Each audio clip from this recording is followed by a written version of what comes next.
sant yàlla.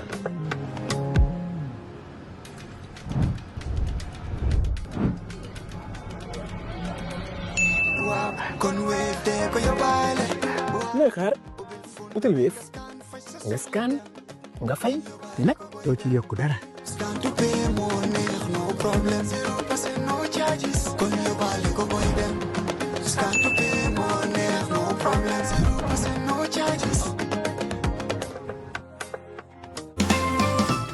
A better way to pay your UTG fees with instant proof of payment and real-time student portal update.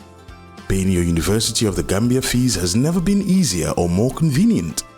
With Ecobank, students, parents and guardians can pay UTG tuition and related fees through our secure digital banking channels such as Ecobank mobile app, Ecobank online and Ecobank Omni Lite. Once payment is completed, instant proof of payment is generated and the UTG student portal is updated in real time, allowing students to proceed immediately with registration, course selection, and clearance without unnecessary delays, while giving parents and guardians peace of mind that payments have been successfully processed. How to pay via the Ecobank mobile app. Open the Ecobank mobile app and navigate to the home screen. Select Pay Bill. Choose Pay a New Bill and select Schools from the category options. Select University of the Gambia. Select the specific product you are paying for. Enter your matriculation number and tap Continue. Validate your details. The system will display the payable amount. Press Continue to confirm the payment. An e-receipt is generated automatically as proof of payment with real-time updates on the student portal. How to pay via Ecobank Online or Omni Lite. Log in to Ecobank Online and Omni Lite using your credentials. Select the menu and choose Bill Payments. Choose Quick Bill Pay and select School from the category options. Select University of the Gambia. Select the specific product you are paying for. Enter your matriculation number and tap Continue. Validate your details. The system will display the payable amount. Press Continue to confirm the payment. An e-receipt is generated automatically as proof of payment with real-time updates on the student portal.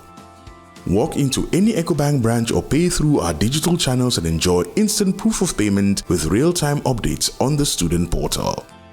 Ecobank, the Pan-African Bank.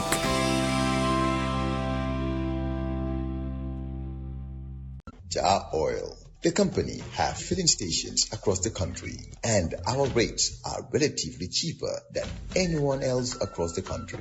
Jah Oil is the biggest producer and distributor of cement in the country with the most competitive prices in the market. On set with me is Mr. Marr Nyang. He's the Executive Director of Gambia Participates. Gambia Participates is the civil society organization dedicated to transparency, accountability, and civic education. Now, just last week, Gambia Participates held a press conference on the delayed inauguration of the Anti-Corruption Commission, raising concerns about why such a critical body has yet to be operationalized and calling for urgent action to strengthen oversight in public institutions. Marr, thanks for coming back to Coffee Time with Peter Gomez. Let's begin there, the press conference. We were supposed to attend. Unfortunately, the reporter said, she couldn't locate your place. Where are you actually for people like her who don't know where the new office is? We moved to just around the GT Bank around Senegambia, right before the ICTJ and the Victim Center. So we moved there since January 2023. Oh. That's where our office is. January 2023? Yes. That's more than 3 years ago. And yes. Some people are still considering it too new a place to locate. Anyway, summarize for us the purpose of the press conference and some of the key points shared with the public. All right. The two main reasons why we actually held that conference. Number one is the prolonged delay in the swearing in of anti-corruption commissioners and the current electricity crisis that the country is grappling with and its consequential effects on the economy. So in December 2023, the Anti-Corruption Act was passed by the National Assembly. December 2024, 3 anti-corruption commissioners were confirmed by the National Assembly. The procedure dictates that after they have been confirmed by National Assembly, the president should swear them in office. And there will not be any anti-corruption commission without the commissioners being sworn in. So in April, after a couple of months, we didn't hear anything from the government. We decided to write to the office of the president to remind him that we being Gambia participates. That the only thing that is standing between Gambian people and having a credible, independent anti-corruption commission is that of the office of the president, by doing the simple thing to swear them in office. If there are any reasons why the prolonged delay, the citizens deserve to know. The National Assembly already approved about $10 million for the operations of the Anti-Corruption Commission this fiscal year. The Minister of Justice also identified an office for the Anti-Corruption Commission, and there are development partners, including the UNDP, that are willing and ready to furnish that office. So why the delay? Is it lack of political will? Is it that there is something else that the government is not telling us? We need to understand why, because anytime there is a corruption allegation, just recently with the Gambia Armed Forces, they had to establish an investigative board. And our position is that if there is an anti-corruption commission, a credible and independent one, there is no need to be, exactly. It will be automatic. They'll start investigation immediately. So you wrote to the office of the president. Have you received any reply? No, we have not. In fact, in December 2023, when the Anti-Corruption Act was passed, we wrote to the president office saying that this is a milestone achievement for his administration, and we would love to witness the ascension of that bill. So we acknowledge it publicly. The response that we received from the former chief of staff was that the president was busy.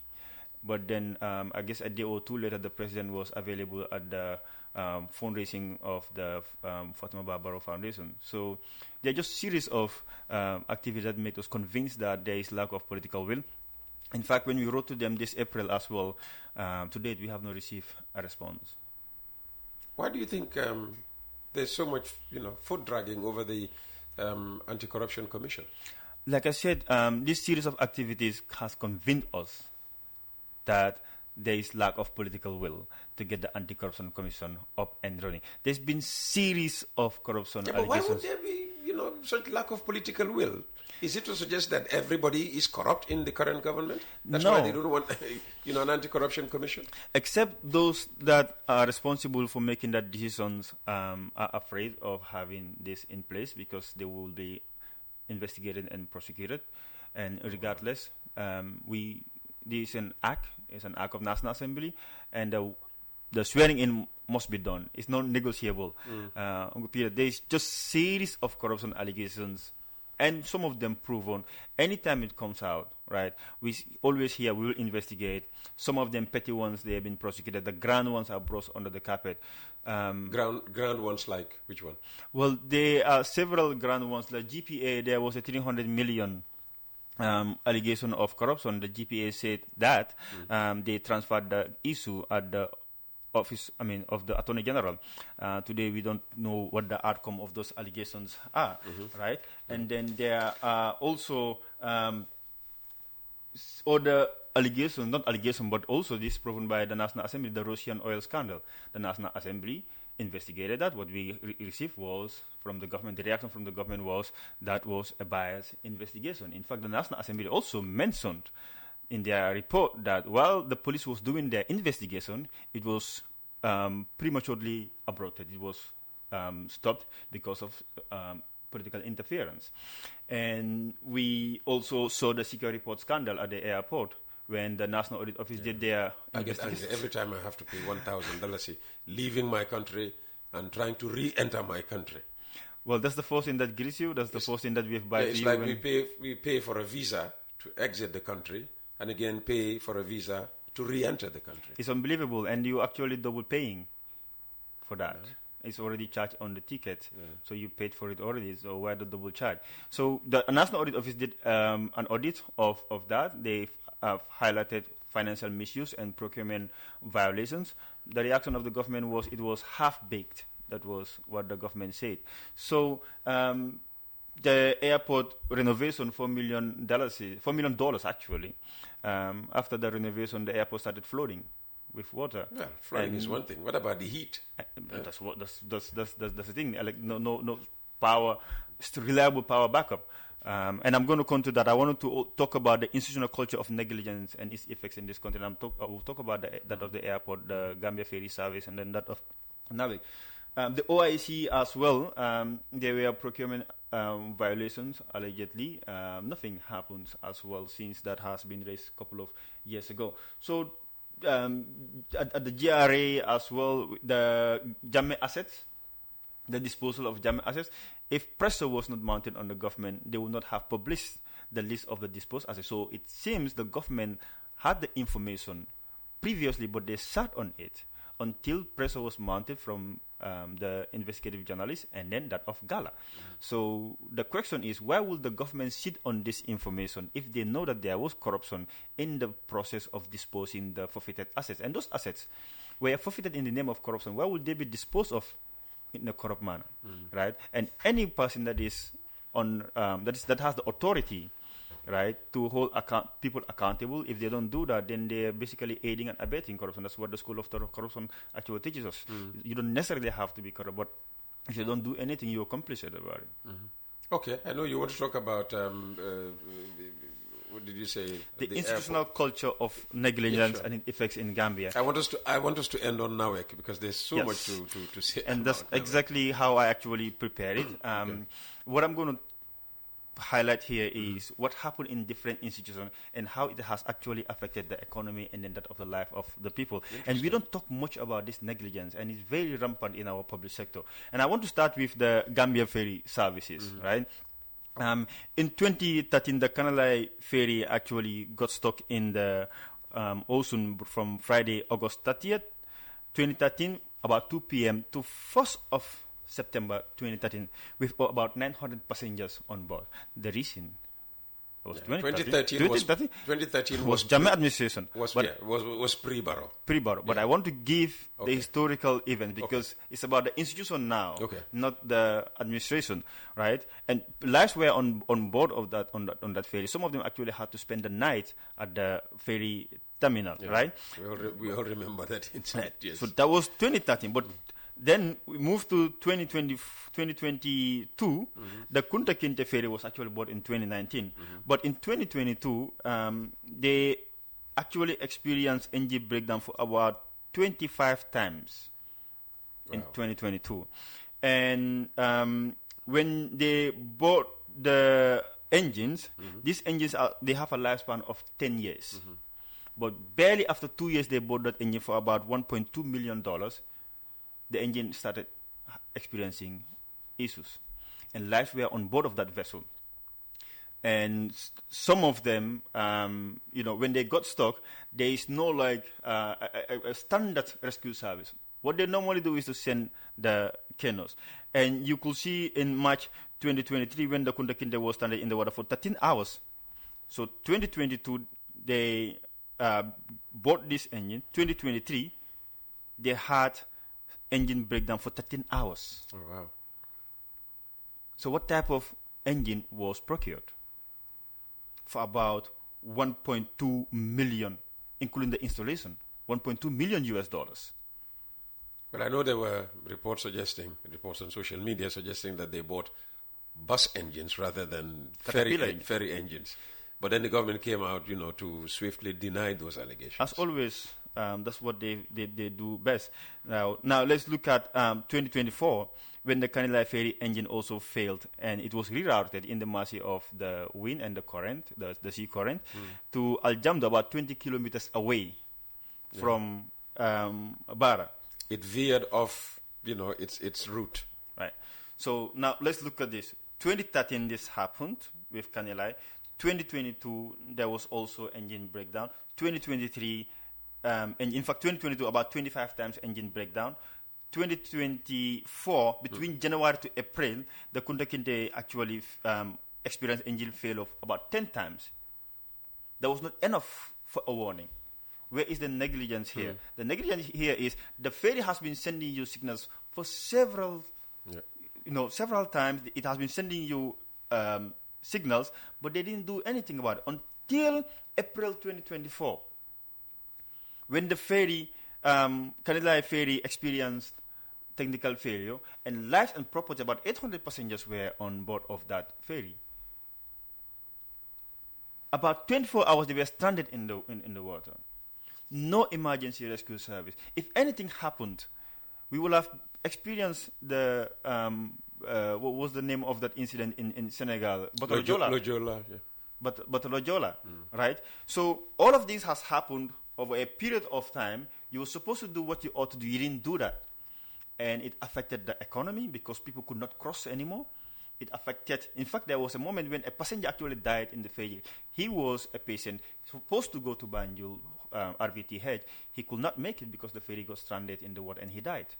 This is the consequential effects of negligence and possibly the consequential effects of corruption if the right engines were not procured. Now, that is the ferry. Let's look at the airport. In 2024, SM Brussels, this was December 2024, they had to divert and go back to Dakar to make their emergency landing because they tried 3 times to make a landing at the Banjul International Airport. They could not do that because there was no light. There was no electricity. And this was not the first time that we've been experiencing blackout at the airport. And this is the very crucial moment of a flight, especially when landing and taking off. Yeah. So, if there was also another flight that was supposed to make an emergency landing at Banjul, they could not do it because the site is not vivid. And if they don't do the landing properly, most of the lives on that vessel, on that flight, could be in danger. So why will a whole airport sit without light? Even if there is no NAWEC, there should be standard, reliable power backup. Where is the money that we are paying? Where is the $20 that you're collecting from people, the $1,000 that you're collecting from people? That is supposed to increase the security of the airport. So this is just the irony. I witnessed one, incident at the airport. Coming back from the UK, we came. The pilot couldn't land because there was no fire engine on the ground. So we had to go back to Dakar and come back. I've narrated it on this platform. That why would we have a fire engine sitting idle at State House and the airport had no fire engine? The plane couldn't land because there was no fire engine. It just goes back to just over 2 years ago.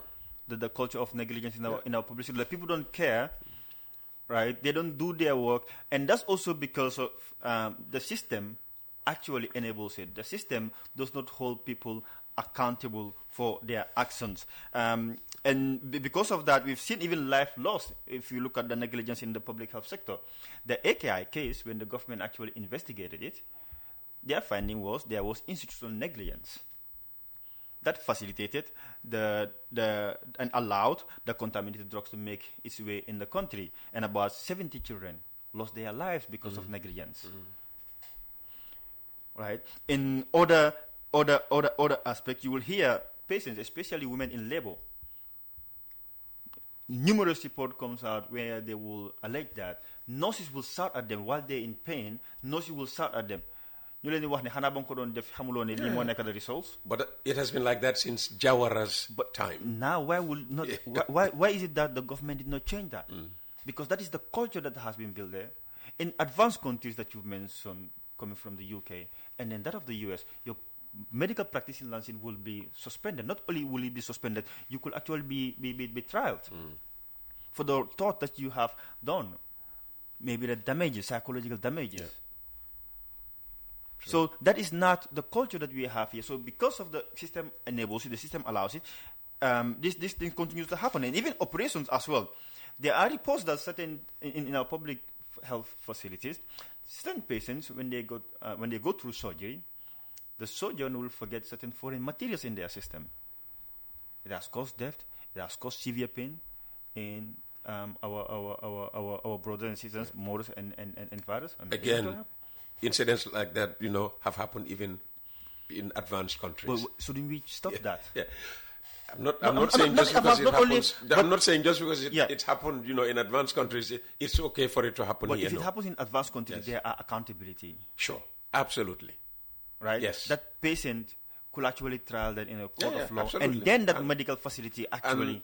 And in fact, that's how the rest of the world, got to know about these incidents. So if you operate with a sense of accountability, you become more careful. Absolutely. Especially if you have a duty of care to the person that you were treating. In all aspects of life, whether it is in the health sector, in the security, airport, NAWEC. People need to have the sense of duty of care that they have. So if it happens in Western countries, there's accountability. If it happens here, what is the accountability? Those people continue to work, right? So this historic institutional negligence in our country is what we're also facing right now with the electricity crisis, plus the corruption that is also attached to it. Because this is not the first time we've been experiencing power blackout, right?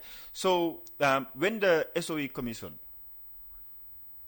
went to NAWEC in June 2024, inspected the facility, inspected the SOE, and make their report that it is unsustainable, number one, for you to depend on independent power producers, where you were receiving 85% of the energy that is consumed by this country, that it will threaten the national security, and exactly that is what is happening. It's threatening our national security, because if the police station itself don't have electricity, if the public health facilities sometimes don't have electricity, it affects the patients in there. And then if the airport also don't have electricity, it affects the security of the airline and passengers, but most importantly, to office of the president as well. Okay. Right? Okay. So why did I say the office of the president? Because today, if the facilities that are supposed to be in place and they are supposed to operate efficiently with internet and electricity, in the absence of that, it exposes the office of the president and the president himself to a lot of security. I'm not a security expert, but this is just what I wanted to put there. Now, apart from that negligence, that this signals has been, the red flag has been raised at NAWEC for several months. They have not do much about it. Let's look at the institutional corruption at NAWEC itself, because I wanted to address the issue that the government kept giving to the city, that this is just a mere technical problem, which I believe is not a technical problem. It's a result of negligence and corruption. In 2023, the engineers at NAWEC that are responsible for the maintenance of generators at the bus station, they stole about 71 gallons of fuel meant for those generators that were supposed to give electricity. So if you procure fuel, 71 gallons of it has been stolen. If that place is supposed to have electricity for 12 hours, they will only have it for 4 hours. When light goes off, people blame it on technical problem. It's not. That's the corruption in there. And then they actually end up proving that this is a case, right? And we've also heard about the kickback attempt at NAWEC, where the treasury manager and the finance director attempted to influence DVR company to inflate their invoice by $3.5 million. This is not an allegation. NAWEC actually confirmed this. What they were planning to do, this company obviously supplied NAWEC with materials, both water and electricity services. So when they were supposed to pay them, they called this company and said, we want you to inflate the invoice by $3.5 million. This company recorded them. And they put it out. The result was they just terminated the contract of the treasury manager. Where is the accountability?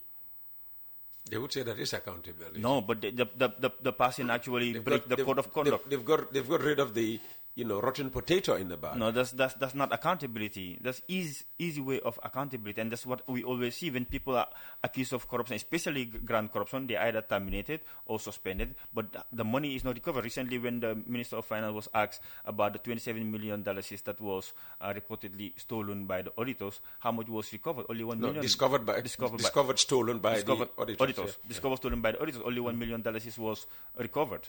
So the government don't do much on recouping those stolen funds. So I just wanted to say that the greatest technical problem that continues to undermine reliable energy supply at NAWEC is not the engines.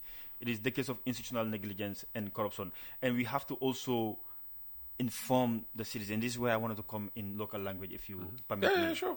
Right? Sure. How this has affected the economy. Today, tey su nit ñi génnee tey ñu ne dépense dafa seer. waaw ñu njëkk a xamal ñu ne rek ñu ngi ànd ak Marr Nyang ci Coffee Time with Peter Gomez. Marr Nyang nag moo jiite kuréel bi ñu xamee ci Gambia Participates. ñoom dañoo gestu mbiri alali réew mi ñiñ ko dénka niñ ko jëfandoo ak di yee askan yi tamit ci yenn ci seen yelleef tey nag mu ñëw nag ngir waxtaanee fii mbiri nawek ak yeneen yoo xam ne soxal na réew mi lu tax nga tànn nawek pour ñëw tey waxtaan biram parce que koom-koomu réew mi moo doxut koom-koomu réew mi mu dafa taxaw te xam naa ne yow mii sax laal ne la parce que tey su courant amutee da ngay taal générateur te da ngaa jënd fuel te fuel tamit yombut. ok man complet naa fi ba sonna waaye nag dinaa wax leen na ñaari fan yi passé nii samedi ak dimanche gis nañ some improvements London Corner waaw parce que man London Corner laa dëkka ñun xam nañ li ñu dee dal foofu waaye dafa mel ni ki daal ni ñoo gën a jege xam nga tey la ñu njëkkoon a wax ne mooy deadline bi léegi dégg naa puusaat nañ ko ba on the 29 ñii ne on the 30th anyway duñ mid deadline bi loolu gars yi defoon dem 2017 ba gars yi Occupy Westfield génn so deadline moom anyway gàlla ñoom wax nañ ne daal baax na baaxut ñoom jàpp nañ seen on the 19 bi muy ajuma liñ nar a def ñu ne ñu ngi cee liggéey ba tey waaye yow nga taana tey ñëw waxtaanee ñun mbiri nawet du nawet rek sax wax nga mbiri Ferry fii ci nasaraan ak yeneen bunta yoo xam ne airport nguur gaa ngi cee liggéey waaw. right so dama tànn pour wax na parce que tey boo xoolee ndaw yi ñi nga xamante ñu si biir dëkk bi. government mu ne leen bu leen tànn yoon yi back way. toog leen fii ngeen liggéey. government bi the simple job lu mu leen war a defar rek mooy to enable them to work here mu jox leen infrastructure te electricity. access of it kese daf dee create jobs. te loolu dafay wàññi the burden on the government. because people are going to be self-employers. number one number two tamit dañoo employ ñu in the informal sector. te soo xoolee baba shop yi nga xamante ni moom leen dee xeeb baba shop yooyu noonu boppa bu nekk ñu ngi fay ay $200 ñaata boobu ñoo dañoo tamit Tabaski. $200 ñeneen ñi $100. man maa de toppatoo suma bopp. yow sa bos yomb na la seeb yow sa bos yomb na waaye léegi nga xool tamit Tabaski. tamit Christmas ak festive periods fii nii ñu bari dañ dee bëgg a defaruñ ak salon si. absolutely so tamit Tabaski ni ñu war a génn góor ak jigéen mag ak ndaw ñëpp war a génn defaru mënuñoo defaru parce que baba soppi ñu si bari ñu day use machine su gaa yi chargé seen machine bi ñaar machine la gaa am na yeneen dañ ko day chargé ne daf day nekk direct. so yu dee yoo xamante dafa war a nekk direct duy dox. yu nga xam ne dafay nekk batterie loolu dafa mën a saaf fooy limited number of nañ loolu ren jii ni ñu bari loolu moo leen taxaw te ñu si bari man nekkul li ma lay wax ni nekkul dama ko toog di ko wax dama ko dund parce que da ngay génn di xool nga gis ñeneen ñooy toog si solar powered street lights yi pour di baab ñu jël lancet waaw di koy baabee si lëndëm so ñooñu dafa naka tudda loolu dafa put the security of the customers at risk but at the same time as well dafa threaten the source of revenue of that barber shop ak tamit salon si tamit nga xool ñawkat yi ñëpp xam nañ ne tamit Tabaski la gaay de gën a am xaalis ñawkat yi mënuñoo liggéey parce que amuñu courant ñu doon use générateur tamit générateur dafa am amount of hours lu mu war a saaf. ma waxaat ko fi rek wax naa fi suma expérience ñun suñ jàngu seen visitors ba côté suñ annual parish feast bi man ren mënumaa sol HB bi parce que dama jot suma téelo bi suma piis more than 10 days lu weesu fukki fan balaa bés bi ba tey ñaw mënul maa ñëwal parce que mu ne amutoon courant di diggante boobu noonu. te yow sa interest mooy pour nga ñaw. wax naa story bi fii. sa interest mooy pour nga ñaw. waaye kooku noonu. soo man dunda naa loolu. soo man ñaaka naa ci suma ñaw fay naa ko nag bàyyee naa ko fay bi bàyyee naa ko lépp understand nga waaye man number one ñaaka naa ci xaalis lu mbon jënd naa piis bu ma naroon a sol bi sàngam piis bi ñëw mënumaa sol piis bi soo invest naa ci piis bi damaa delloo piis bi baa ñu ne leen mënuma woon a ñëw piis bi acca maa ngi ne leen ko delloo duma ko mun waaye moom itamit ni nga ko waxee su waroon a ñëw xëy na ci diir boobu noonu 50 60 shots xëy na su baree bari 5 shots rek la mun a ñëw. moom it lose na revenue. a lot so nga xool kooku noonu ndaw boobu noonu koo xam ne toog na fii nii number one kooku noonu si alal boobu noonu la war a jëndee xar alal boobu noonu wala dundal famille am alal boobu ñëwul because of nawek ñu war a ñëw fii ne is a mere technical problem. It's not a mere technical problem. So leen defoon li ngeen waroon a def dëkk bi du ñàkk courant. lan la ñu waroon a def. ok SOE commission ba leen waxee ne yéen warul leen depend 85% of energy consumption warut a jógee si IPPC make sure leen at least 25% te man dama yaakaar sax ne loolu dafa tuuti 50 to 75% to protect your energy sovereignty, to protect your economy. loolu is xam nga di nga understand ne SOE commission bi lu ees la. SOE yaagut fi ni fi nawet yaagee yaagut fi sax ni problème yi nawet yaagee. loolu tax ñu taxawal leen. waaw so dooree 25. waaw after a while dinañ ko scale up. 2024 ñoom tamit loolu tax ñu taxaw. waaw loolu recommendation leen lañ jox. waaw yaa ngi understand yow su nekkee sa IPPC ñu lay jox électricité. SOE yi tamit lu gaa wax mooy SOE commission lu gaa wax mooy time bi nga xamante ne IPPC ñu leen jox électricité 85% of it am na générateur yi nga xamante ñu ngi fii nii kootu gars yi maintenance ñu leen am na générateur yu fa nekk ñu leen doon maintenance waaye ñi nga xamante ne maintenance leen yooyu noonu su nekkoon maintenance leen they are up and running ñooñu if they turn off the grid time bi nit ñi dina mën a am électricité parce que soo xoolee dëkk bi nawet ñoom su lu gaa wax mooy peak period demand bi dañ soxla 106 megawatts. 106 rek man maa ngi foog ne 120 sax. well ñu ne peak period 106 megawatts loolu la ngay waxoon si seen April press conference. ok waaye April gars ñu ne ñun we only have 78 megawatts but even that out of that 78 megawatts 40 megawatts mu ngi jógee from the outside so ñun about 24% 19 megawatts rek leen fi mun a produce in April time bi nga xamante ne nit ñaa ngi ko soxla. so it means that ñun suñ local production capacity dafa drop significantly because Fatajo bañ koo replace ak Robinson liñ ñu waxoon mooy ñu ngi produce 50 so su fekkee ne léegi ñu ngi tati ñaata as of April 78 te 48 ba yëpp 40 ba yëpp mu ngaa jógee ci biti it means na jógee nañ 50 drop to 38 yeah and that is even if that figure is to be trusted. In April ñoom 90 megawatts rek la gaa doon joxe according to their own figures 90 megawatts rek la gaa doon joxe. amoon na jamono joo xam ne réew mi mu doon produce up to 50. te fii la gaa waxoon am na yeneen générateurs yi nga xamante sa taw nañu ko because we have enough megawatts so dafa affaire bi dafa doy waar ñu war a def seen liggéey ñoo. xam naa fi ngaa dem waaye du. non parce que xam nga li xew. mooy the lazy attitude rek IPPC ñu lay jox électricité nga toog téye sa loxo because ñooñu dee doing the donkey job ba pare li ngay fay ñooñu xaalis.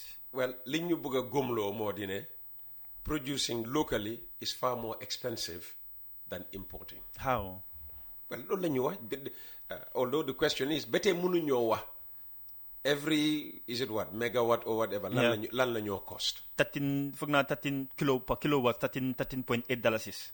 loolu la ñoo cost every household. ba gaa increase the tariff in 2023. no but ñu man laa wax ne ñoom ñu ngi wax ne producing locally. Locally is far more expensive. Wow. That's their argument. By breaking you down what the cost of producing locally against ñu li ñoo purchase from outside. ñoom lu gaay waxoon tamit ni ne. It's just to stress this point about transparency. Yeah. You need to be transparent. Yeah. Ba pare gaay waxoon nañu fii tamit ne pour gaay develop a domestic power plant dafaa jël time loolu gaay joxoon justification ba Kaa Power ñëwee so Kaa Power time mu fi nekkoon yëpp lan moo tax defu leen seen kéemtalaay kàttan pour ngeen develop that domestic power plant because ñoom su gaay wax ne loolu dafa nekk dafa producing domestically is more expensive. Why is it that our tariff is one of the most expensive in this region? ñoo gën a seer le tarif Sénégal ñoo gën a seer le tarif Nigeria ñoo gën a seer le tarif Mauritania ñoo gën a seer le tarif. well foog ñu gën a seer le Sénégal di Sénégal du ñu jaay understand nga ba pare ñun ñu gën a yombale parce que ñoom la ñoo jëndee ñoom du ñu jaayee $5 ñun ñu jaayee even $4.99 butut it does not make sense. mooy the lazy attitude after dañ ko ñëw floss si citizens yi because ba gars yi demee xam ne léegi mënuñu koo def gars yi dem jënd electricity from outside léegi gars yi ñëw teg ko si kaw citizens yi 2023 gars yi yokk tarif yi nit ñi di gën a fay waaye tamit loolu génnewul tappale bi nga xamante moo nekk di xew na wek parce que nit ñaa ngee gën a fay xaalis ñun lay won ne in 2024 nawet ñàkk na $3.1 billion mu doon operate in losses auditeurs yi tamit ba gars yi audité gars yi in 2021 ñu ngi won ne nawet dafa underestimate seen cash power revenue by over $1 billion xaalis boobu noonu fan la dem waaye eso itam wax nañu ne NAWEC have returned to profitability. No, that was in 2025. Profitability boobu noonu lu ko waral mooy. Government. moo bail out NAWEC fay $1.4 billion pour bail out NAWEC from the car power debt that they had. Government moo leen bail out. su leen bu doon NAWEC ñoo ko génne seen xaalis fekkoon they will be running in losses. So lu mel ni ki NAWEC naka la ñoo diilee NAWEC because NAWEC is costing us te li ma wax la gisuñ njëriñam. waaw soo waxee nag ñi faa liggéey wax dëggaa neex yàlla wax ji neexut a dégga nit ki di liggéey bi rek understand nga and everything said about them understand nga du said a whole why is the reality waaw te ñu ngi déggee ni waa for the past 2 years ñu ngi produce electric ñu ngi joxe kenn déggut benn 2 weeks bi léegi dem na 3 weeks ñii di coow kay dañoo coow 2 years because seen liggéey mooy ngeen jox ñu courant 24/7. Uncle Peter ma laajte la tey yow soo jëndee crédit ba mooy di only business boo xam ne understand nga balaa ñu laa saaf sax nga fay leen. waaye kon di same ti soo jëndee crédit tey nga war a call yaa ngi amee $100 soo callee kii soo dina la wax ne doo mën a call parce que amuloo crédit wala officier wala ñeneen ñi wala comme ñoom wax la doo ko mun parce que am nga crédit soo balaa nga am access to courant nga jox leen xaalis te soo leen joxee seen xaalis there is no guarantee ne dinañ la jox courant. waaw number 1 nga jënd sa cash power amuloo courant. number 2 cash power bi nga jëndee cash power bi nga jënda aleel boobu noonu ñun lay wax ne NAWEC lu mu dee jaay si bés bi ak lu mu dee dugal si account bi dafa utee xaalis boobu noonu fa la muy dem so lii is not a mere technical loolu xam nga yéen a mën a lijjanti loolu noonu. ñun daal li ñoo wax mooy suñ leen joxee suñ xaalis ngir yàlla yónnee wax jox leen ñu suñ service soo leen ñu joxul suñ service nag buñ toog fii di ñaxtu ngeen ne da ngeen bëgg a mer ci loolu. wone leen seen mer ci ngeen jox ñu courant. naa si teg leen jox leen ñu courant waaye tamit bu leen sàcc xaalis bi.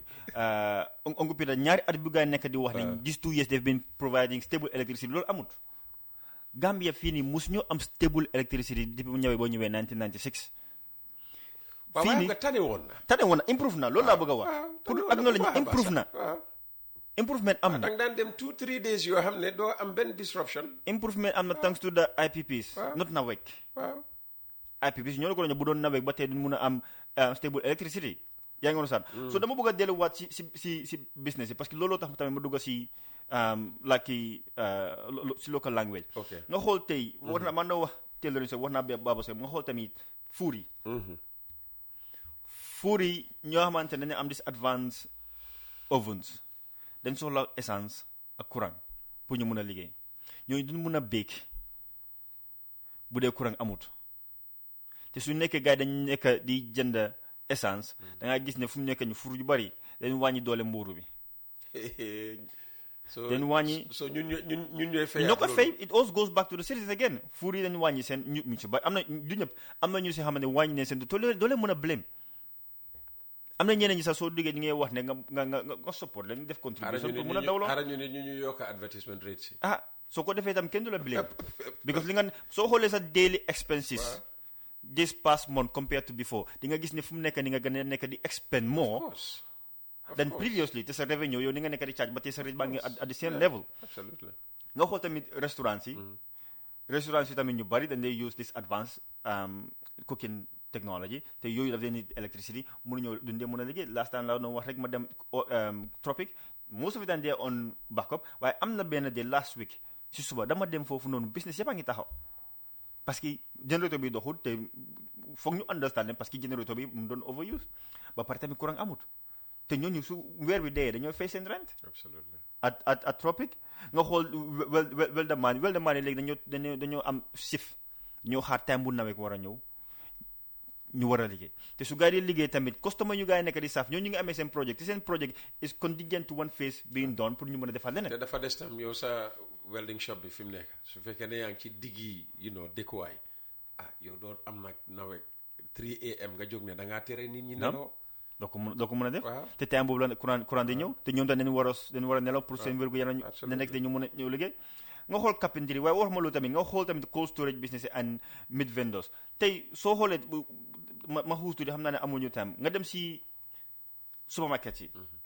supermarket yu bari dañu am perishable goods ñu koy duggal seen fridge ay sausage ay ganaar ay yàppa ay soow ak yeneen yu bari ñu koy store si seen cold storage courant su amutee ñu use seen générateur bi su demee ba daanu bagage yooyu noonu dañoo yàqu so dafa mel ni ñoom lu gaay expend si seen groceries yu gaay war a retail bagage su gaay yàqoo for gaay flush ko on the season by increasing the prices because no business want to run on losses so lii yëpp nawek moo ko tax ñu xool tamit tey yaa ngi am fii nii ay Reliance ñu fi fii ay Wave mobile money ak yeneen Wave mobile money mu ngi créer employment in this country waaye amoon na time fii nii internet doxut because nawek dafa affect the source of internet bi fu muy jugee cable bi so ñi nga xamante ne dee boobu noonu dañu war a def transaction yi Wave mënuñu koo def parce que courant amut network amut number one number two tamit ñu si bari seen batterie daf day gaaw a su fee duñ am fu ñu koy charge duñ mën a def ta transaction so nawek fu mu nekk nii dafa tëj économie dëkk bi dara doxut te tamit tey lu mu nekk di wane mooy ñeneen ñi bu gaay waree ñëw fii nii expend wala invest si biir dëkk bi du ko def parce que number one su nekkee da nga am courant sax courant bi dafa seer su nekkee courant am na tamit is not reliable voltage bi tamit is not stable la moo tax ñooñu war a bàyyi Sénégal ñëw Gambie di invest la moo tax ñu war a bàyyi Ghana ñu ñëw Gambie di invest so pour wax nit ñi ne su du doon tappale bu nekkoon nawek su du doon negligence bu nekkoon nawek lii du nga ko doon dunda so government bi time bi nii de waruñoo ñëw dañu war a déglu nit ñi we have all the right pour wax ñun la how we are feeling so expect ñu government I don't think loolu problème ci government bi non lu gaay nekk di wax ni mooy naka tudda wax nga ko fii nii ñaari at ñu leen jox internet ñu leen jox électricité just 2 weeks ngeen mel ni àdduna baa bëgg a jeex waaw loolu de moom nag loolu do yoon parce que nit ñaa ngee dee asin not literally but nit ñaa ngi xat seen am bi demul nu mu war a demee da nga xam ne ñu bari si courant la gaay di amee xaalis di mun a dundal seen famille so bu gaay neree dem kër tey parce que weldaman ñu ma wax teelon so bi ma wax restaurant ñu ma wax bakery ñu ma wax ñooñu su gaay amutee xaalis naka la gaay di dundale famille doon jaay ice blocks freeze ndox pour mun a dem fora ay wonjo ay buy ñooñu tey courant su amutee naka la gaay di dundale seen famille government du leen jox dépense so ñooñu bu gaay demee ba eggal si stage boobu noonu foog ñu frustrate ñu wax so government nag lu mu war a def mooy ñu déglu ñu xool problème bi waaye bu gaay di ñëw di defend lii amuloo dara la ko mën a defend parce que yàgga neen wax this issue of corruption at nawek yow bu dee essence boo war a doxal générateur ñu sàcc loolu noonu te lu su bari dara du si génn ak tappale yuy xew si even cash power meters am na yoo bari yoo xamante ne foog naa du fi xëcc waaw amoon na couple of years ago benn journaliste defoon na fi investigation ne dafa am cash power meter smart cash power meter yu am chip yu gaa war a jënd from China ama South Africa loolu moo nekk specification waaye ba gaa yi demee in the process loolu moo nekk specification cash power meter yu gaa yi andi amut chip boobu noonu mujjute nekk like the smart cash power meter fu naa di nga invite journaliste Sana Camara moom moo ko defoon nga laaj ko mu gën si dugal bu baax so loolu ban effect la am waaw effect bi mooy tey dafa tax yow li nga jënd ci danga tudda tookun dafa gën a bari oo wat non so luy xew mooy tey man soo ma waxee ne naka tudda damay procure iPhone waaw ma jëloo spécification bi yëpp iPhone 13 la war a doon nga ne ma price bi lii la $1,000 ma ñëw jox la iPhone 12 waaye ba tey maa ngi fay price yi iPhone loolu luy xew mooy standard yi iPhone 13 bi bu mu war a am doo ko am bu 12 nga amee ñu pay the price for iPhone 13 so that's a loss on the institution. Okay. Man kay li ma mooy the effect on the customer because cash power bi nawek jënalu ko boppam ñun ñi use courant understand ñun la ko jënal dafa tax ñun suñ token si di gën a gaaw oo lan loolu ko affect because nawek jox na seen price ba pare $13 per kilowatt yow loolu nga fay depuis April 20 dégg nit ñi di wax ne hey man suma miita bi dafa gën a gaaw dafa gaaw kii dañ ne nii kii ne nii the same thing si ndox bi tamit di nga gis ñeneen ñoo xam ñu defoon nañ fi research in 2020 di nga gis koo xamante ne du am ndox for 12 hours si dee bi waaye lu muy fay mu ëpp ki nga xamante ne mu ngi am ndox for 24 hours yii ñoo jar a waxtaanee because why di disparity. ban ko prisonnier nawek man ngay am ndox all the time waaye man li maa fay moo gën a tuuti ki nga xam ne moom occasionally laa am ndox. I don't think that's ñu dem si kër yi ñu xool ba nu def research dañ dem si kër yi ñu xool ñeneen ñi they have like just maybe two bathrooms ak tamit seen kitchen. loolu la gars yi nekk di use. mooy ñu am although again man su dee ne man kenn dikka benn néeg su baree ba bari ñaari néeg laa am understand nga man nañ ne man li ma need pour use ko the whole year yow mi nga xam ne yaa ngi am let's say 15 rooms 4 bathrooms ak whatever even occasionally sax yow li nga use mooy ëpp man li ma use.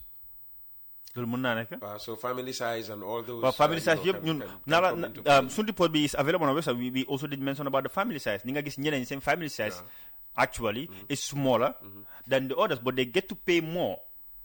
So ñu mën ko prisoner nawek in 2020 lu gars yi wax mooy yeneen side there's possible. You they need answers. waaw gars yi lu ñu gars yi wax mooy possibly there is a leakage in the household wala tamit pipe bu connect foofu noonu mooy pipe boo xamante dafa yàqu si biti la moo tax. waaw ñoom they have tried to explain this again. Man so many the meter is the property of NAWEC. I mean, it should be in NAWEC's interest to make sure that the service they are providing. So we can pipe be ko run from meter bi mu dugga ci suuf si su tojee ngir yàlla ak yonente ba yéen a war a ñu ngeen fix ko. te nu ko gars yi dugale parce que gas bu gars yi war a gas pour mu xóot. pipe bu dugga no yeneen sax da ngay dox sax nga gis pipe. so lii yëpp dafa gëm it goes back to the negligence. NAWEC moom liñ ci war a waxtaanee dafa bëri.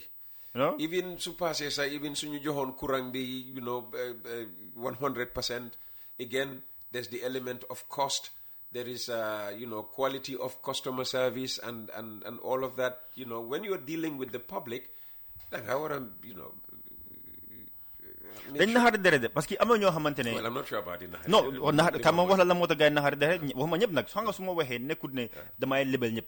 naxari deret bu may wax fii nii ñun amoon na time suñu office. benn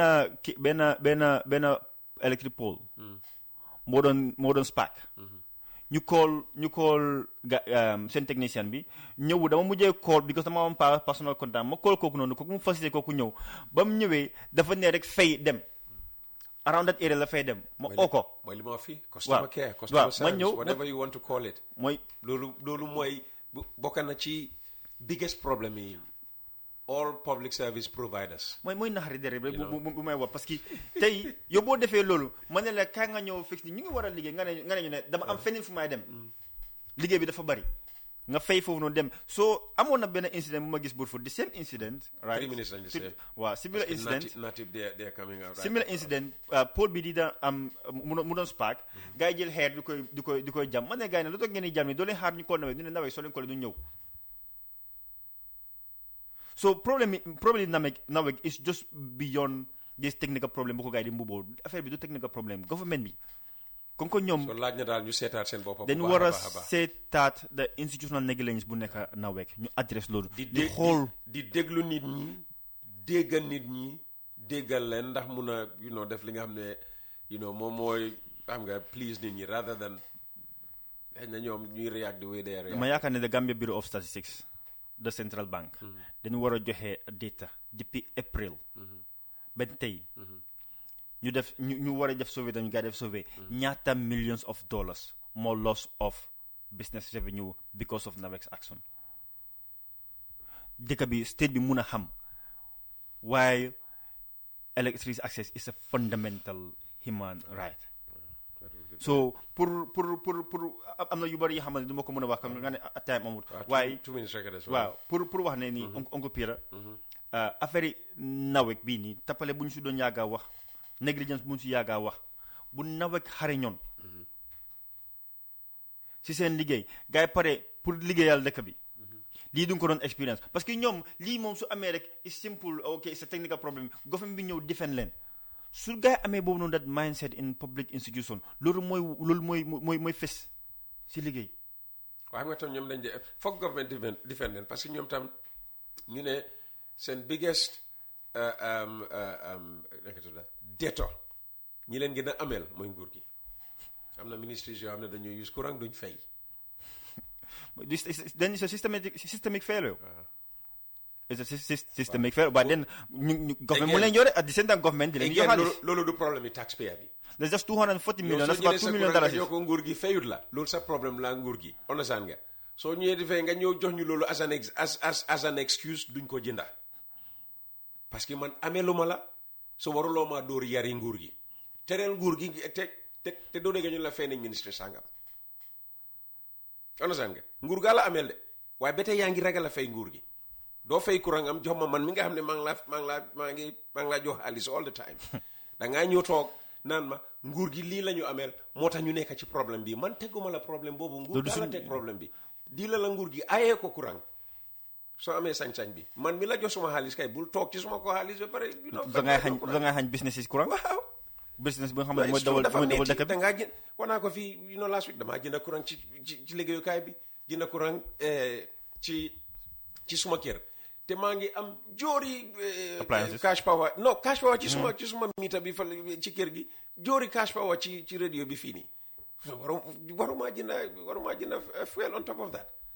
loolu tax government warut a defend government lu mu war a def mooy time yi feel nit ñi seen pain xool tamit la moo nekk biir nawet parce que soo génnee fii nii di defend nawet basically yaa ngi wax ne li ngeen di def jàppale naa leen si continuer leen seen tappale bi continuer leen seen négligence bi li ngeen di def fi noonu la defend nag du fi jóg ëllëg minister of information na fi nekk xam nga 9 ba 10 every Tuesday I'm sure ne dina defend nawet Marr lii la ñu waxtu yoon parce que 10 o'clock tega na léegi gars yi naat yëpp yam naa ñu ngi toog ci biti thank you very much for coming.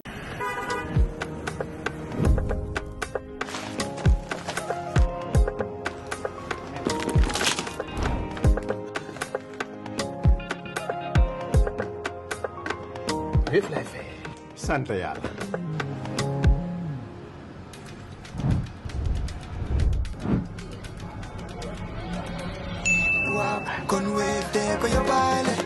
ngay xaar utal Wave nga scan nga fay nag doo ci yokku dara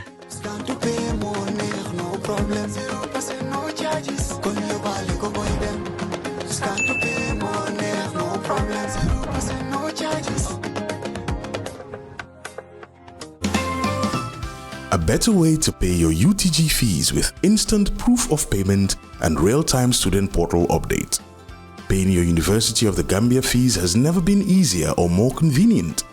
With Ecobank, students, parents and guardians can pay UTG tuition and related fees through our secure digital banking channels such as Ecobank mobile app, Ecobank online and Ecobank Omni Lite. Once payment is completed, instant proof of payment is generated and the UTG student portal is updated in real time, allowing students to proceed immediately with registration, course selection, and clearance without unnecessary delays, while giving parents and guardians peace of mind that payments have been successfully processed. How to pay via the Ecobank mobile app. Open the Ecobank mobile app and navigate to the home screen. Select Pay Bill. Choose Pay a New Bill and select Schools from the category options. Select University of the Gambia. Select the specific product you are paying for. Enter your matriculation number and tap Continue. Validate your details. The system will display the payable amount. Press Continue to confirm the payment. An e-receipt is generated automatically as proof of payment with real-time updates on the student portal. How to pay via Ecobank Online or Omni Lite. Log in to Ecobank Online and Omni Lite using your credentials. Select the menu and choose Bill Payments. Choose Quick Bill Pay and select School from the category options. Select University of the Gambia. Select the specific product you are paying for. Enter your matriculation number and tap Continue. Validate your details. The system will display the payable amount. Press Continue to confirm the payment. An e-receipt is generated automatically as proof of payment with real-time updates on the student portal. Walk into any Ecobank branch or pay through our digital channels and enjoy instant proof of payment with real-time updates on the student portal. Ecobank, the Pan-African Bank.